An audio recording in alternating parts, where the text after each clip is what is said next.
My name is Kamilla. I am 28 years old, and I never imagined that love could cause such deep pain. When I was a young girl, I thought love was always a beautiful thing, something that brought only joy and happiness. But now, I understand that love can also shatter your heart into pieces. My first love transformed my life and left a mark on my soul. Yet, looking back, he was never truly mine to keep. I met Daniel when I was 17. He was 19, just 2 years older, and he lived just across the road from my family's house. He loved playing basketball with his friends in the evenings, and his laughter always filled the air. I used to watch him from my bedroom window, hidden behind the curtains. Whenever he smiled, it felt like my own face lit up with happiness. For years, I kept my feelings for him a secret, tucked away in my heart like a quiet treasure. One sunny afternoon, everything changed when he finally spoke to me. He asked if I'd like to walk with him to the local market. My heart raced, but I said yes with a shy nod. We bought some fruit and sat on a wooden bench under a big tree. That moment was our first time alone together, and I felt a warmth I'd never known before. I hoped for more days like that, and soon, we started meeting almost every day. We talked about school, our favorite songs, and the dreams we held close. I loved listening to him, always wanting to stay near him, feeling safe in his presence. After a year of these sweet moments, he asked me to be his girlfriend. I said yes without hesitation, my face glowing with a smile I couldn't hide. He became my first boyfriend, my first kiss, and I truly believed he was the one destined for me. I shared my joy with my mother, who looked at me with concern and said, "Be careful, Kamilla." I didn't understand her warning then. To me, Daniel was kind, and our love felt real and strong. We stayed together for many years, even when he left for university in a nearby city. He sent me messages every day, and I waited eagerly for him to return home on weekends. He told me he missed me, and I trusted his words. He even promised we'd get married one day, a dream I held onto with all my heart. I never glanced at other boys. Daniel was my everything, my first love, and my closest friend. After university, Daniel found a job as a graphic designer in the bustling city of Verona. I stayed behind in our quiet village, working as a baker in a small shop near my home. It wasn't a grand job, but I enjoyed the smell of fresh bread and the smiles of the customers. I saved every coin I could, dreaming of the day Daniel would propose. In my heart, I had no doubts. He would ask me soon, and I was ready to become his wife. One evening, my phone rang, and it was him. His voice was soft as he said, "Kamilla, I have something important to ask you." My heart leaped with joy, and I replied, "What is it?" Then came the words I'd waited for. "Will you marry me?" Without a second thought, I said, "Yes." It felt like a dream coming true, and I was certain of his love for me. Our wedding was simple but beautiful, held in my parents' garden filled with colorful flowers and gentle music. I wore a cream-colored dress, and my father walked me down a path lined with petals. Daniel looked at me with a smile that made me feel secure, washing away all my worries. I believed we were beginning our forever together. After the wedding, we moved to a cozy apartment in Verona. I left my baking job and my village, even saying goodbye to my parents, all to build a new life with him. At first, everything was wonderful. I cooked dinner and kept our home tidy. He often came home late, tired from his design work, but he'd kiss my forehead and say he needed rest. I wanted to be the perfect wife, to care for him with all I had. But after a few weeks, things began to shift. He grew quiet, spending hours staring at his phone. He went to bed early and left for work without much conversation. When I asked if something was wrong, he shook his head and said, "No, everything's fine." I tried to believe him, but a heavy feeling settled in my chest. One night, he left his phone on the kitchen table while he showered. A message popped up on the screen, and though I didn't want to look, my curiosity won. The words read, "I think of you every day." My hands trembled, and my face burned with shock. I wanted to cry, but I held it in that night, unsure of what to do next. The next morning, I gathered my courage and asked, "Daniel, is there something you need to tell me?" He paused, looking at me for a moment before saying, "No, Kamilla, everything is okay." But I could see the lie in his eyes, a truth buried deep inside him. That night, after he fell asleep, I opened the drawer by his bed, searching for answers. Inside, I found a photograph tucked away. It showed Daniel with a woman I'd never seen before. She had curly hair and wore a green scarf, her hand clasped in his. They looked so happy together. I flipped the photo over and saw a handwritten note. "Always yours, Alina." My heart shattered in that instant.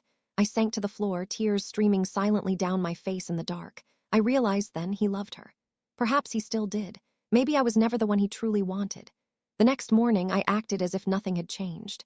I made breakfast, poured his tea, and then asked, "Who is Alina?" He froze, his spoon hovering over his plate, and after a long silence, he said, "She's someone from my past." I pressed further, "Do you still think about her?" He turned away, saying nothing, and that silence spoke louder than words. I looked into his eyes and asked one final question. "Did you marry me because you loved me?"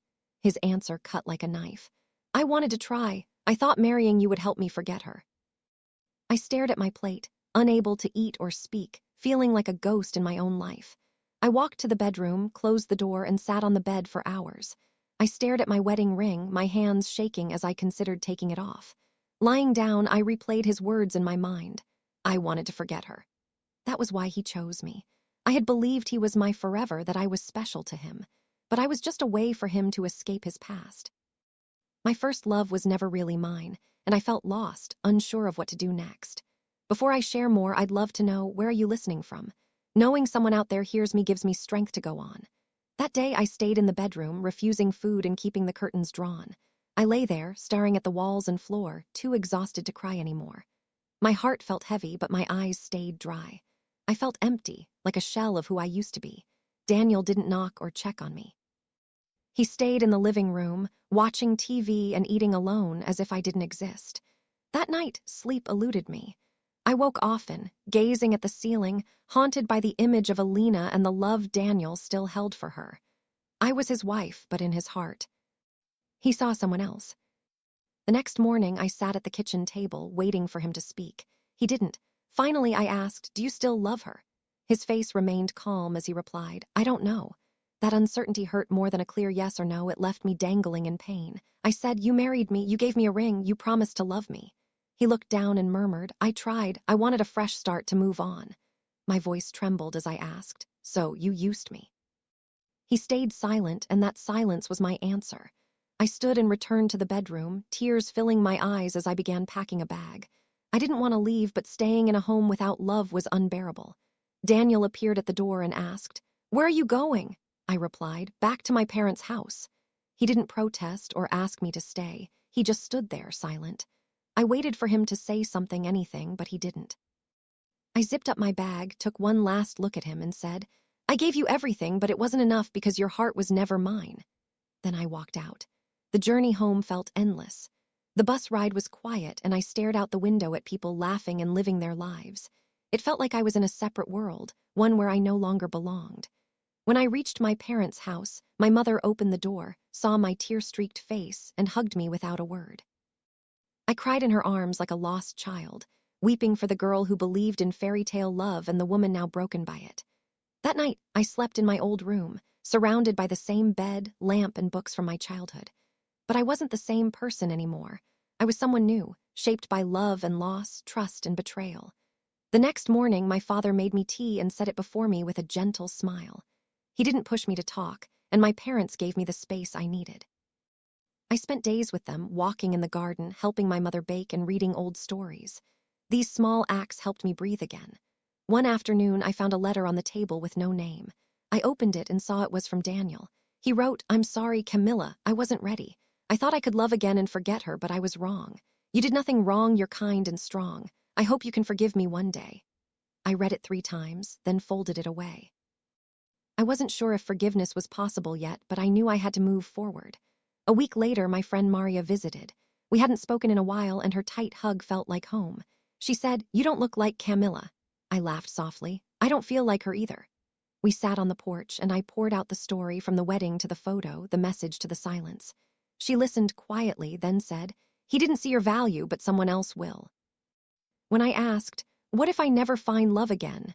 she smiled and replied, "Then you'll still have yourself, and that's enough." Her words planted a seed of hope in me. I began going outside more, taking walks and reading in the park, watching clouds and listening to birds. I wasn't strong yet, but I was trying. One day, I passed the school where I'd studied as a girl and heard children laughing as they played. Their simple joy made me smile. Life could still hold sweetness, even after pain. The next morning, I got a call from the bakery where I used to work. They needed help. I said yes, ready to do something for myself again. Baking felt good. I kneaded dough, cleaned counters, and smiled at customers. A man named Leo started coming every day, always ordering the same herbal tea. One day he asked, "Are you new here?" I nodded, and he said, "You smile like someone who's known hardship." I didn't reply, but our eyes met and I smiled again. Leo was quiet but a good listener. We talked a little more each day about music, the rain, books, and dreams. He never pried into my past, and I didn't ask about his. One afternoon, he left a note with his cup. "You have a gentle light, don't let it fade." I read it over and over, feeling a warmth I couldn't explain. I didn't fall in love again, not yet, but a new feeling grew inside me, not fear or sadness, but peace. That was enough for now. I kept working at the bakery, making drinks and chatting with kind faces. Leo often sat by the window with a small book, sometimes reading, sometimes gazing outside, and sometimes talking to me about little things, the weather, a bird on the sill, the scent of bread. One day I asked, "Why do you come here every day?" He smiled and said, "Because it's peaceful here." Then he added, "And I think you bring that peace." I didn't know what to say, but I smiled back. That was enough. Leo never asked about my past, and I didn't ask about his, but we both sensed stories in each other's quiet glances.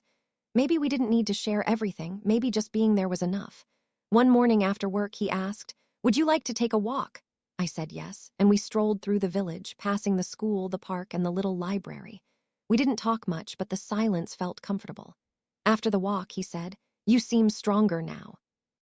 I looked at him and replied, "I feel different." He nodded, "Different can be good."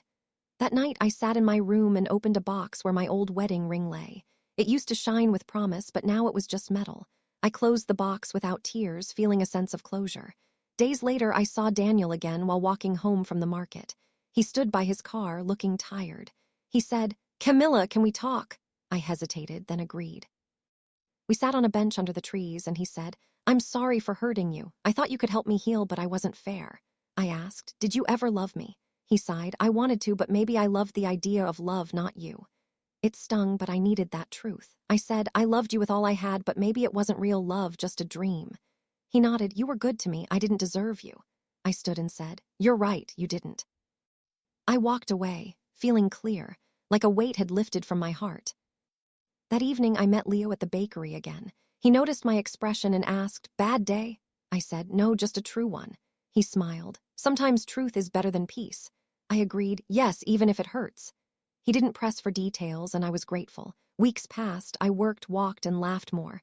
I helped my mother bake, read at night, and smiled at my reflection. I no longer felt lost.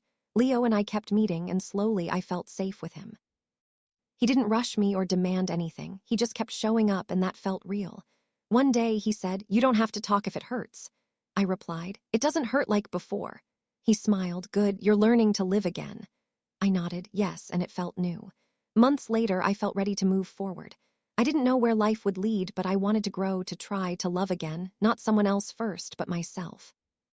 One quiet evening, I sat on my bed, gazing at the bright stars through the window. The world felt vast, but no longer frightening.